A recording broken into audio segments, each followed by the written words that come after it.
Yeah, there are a number of spaces that are top priority. So one of the challenges coming into this role is the fact that so many interim positions. So I have a number of interim deans and interim department chairs. So as I'm continuing to evaluate the team, making decisions on hiring permanent department chairs and assistant/associate deans in terms of administrative challenge.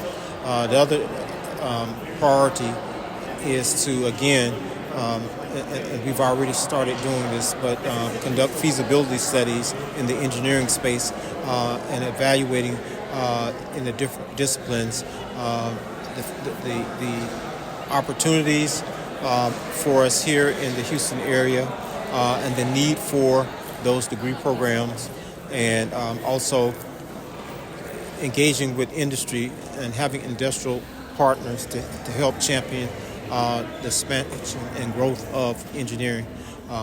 So as I mentioned, it's kind of a horizontal growth in terms of expanding the departments.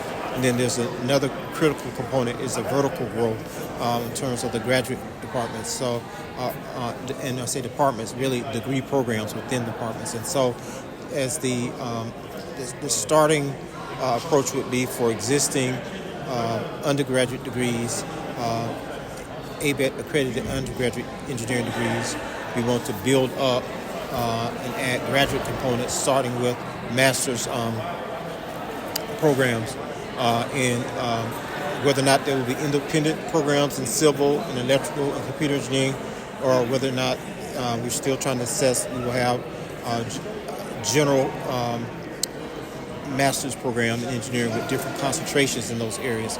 So we're going through my team and analyzing the best approach and getting feedback from others as well. So again, that's the approach with respect to academic programming, but also meeting with and learning all the potential partners here within the Houston area for potential members of our college advisory board, industrial advisory board, or just general partners in the ongoing degree programming and centers that we have. Well, so again, we have a single engineering department, and so the initial step is not necessarily to create new departments. The initial step is to really expand the degree programs in the current engineering program. And once we are able to successfully draft a proposal and, again, getting all of the support, internal and external, and then being able to submit a formal proposal internally for approval and then externally to the state level for approval of the programming. So there are two ABET accredited degree programs right now within the engineering department at COSET. Again, there's a BS in civil engineering, and there's a BS in electrical and computer engineering. Oh, okay. So just two degree programs. And so the ECE, they can specialize in more so in electrical concentration or computer concentration.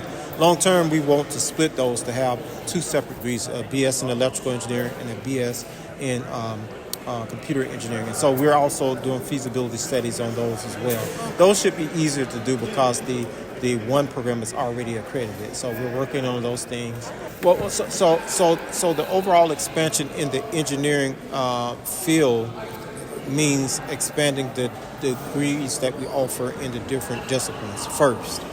Once we go through that process to get the new degree programs approved, then we recruit faculty and start taking our first students. And then the students will have to go through a complete cycle where they start and graduate before the accreditation is received. So one first class has to be completed before accreditation is applied for and granted.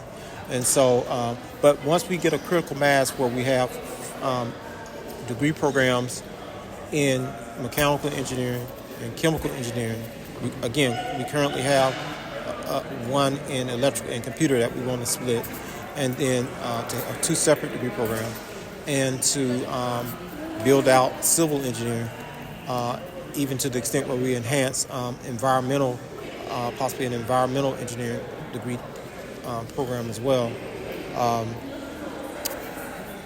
Then we will have the critical mass in terms of faculty and staff and students to eventually split into probably 4 standalone departments. A Department of Electrical and Computer Engineering, a Department of Mechanical and Aerospace Engineering, a Department of Chemical and Biomedical Engineering, and a Department of Civil and perhaps an Environmental Engineering. So 4 departments are envisioned long-term as standalone departments based off of splitting the engineering disciplines. So specific to starting these new programs or more just broadly? More broadly. So here's the thing. Obviously, the climate respect to politics has changed, and so that's led to a lot of funding at the federal level that's kind of dried up, and it's similar, I think, in some states too.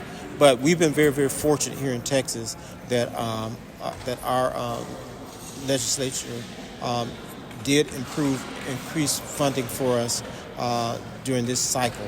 So we're extremely pleased and happy to have gotten the support of the legislature in some critical areas. In particular, in our aviation, they allocated, I believe, $5 million, and for I think they had allocated an additional $10 million towards building a new building for law school. So we've gotten some funding that maybe a lot of institutions in the state did not receive, but we were fortunate to get those things. So I attribute that to the good relations established by our president and our board with the people in the legislature that approve those things. So I'm happy and pleased with those relations and the good work that they're doing on behalf of TSU. Well, the key there is, especially when in engineering, but STEM more broadly, but engineering, those are very math-intensive fields. And so we cannot wait until they get here. We have to reach out and engage with the community, develop partnerships, at the middle school, high school level, even partnerships with community colleges as well, because if students are not immediately prepared, then we should encourage them to go to community colleges to get their first 2 years and then come to us. And so with that partnership, they will be prepared to come into these different disciplines and be successful.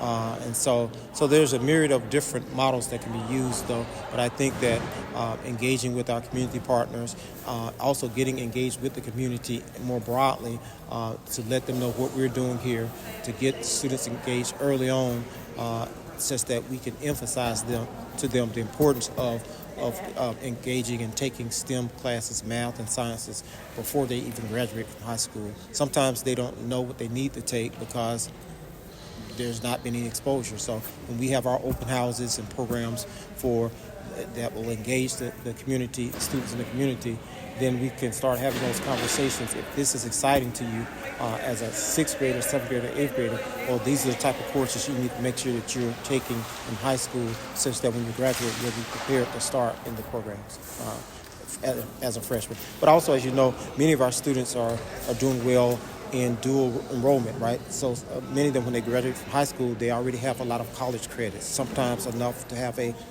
AS or an AA degree. And so we want to make sure that we are there to make sure that they know the program that they need if they want to transition into the actual STEM programs here at TSU.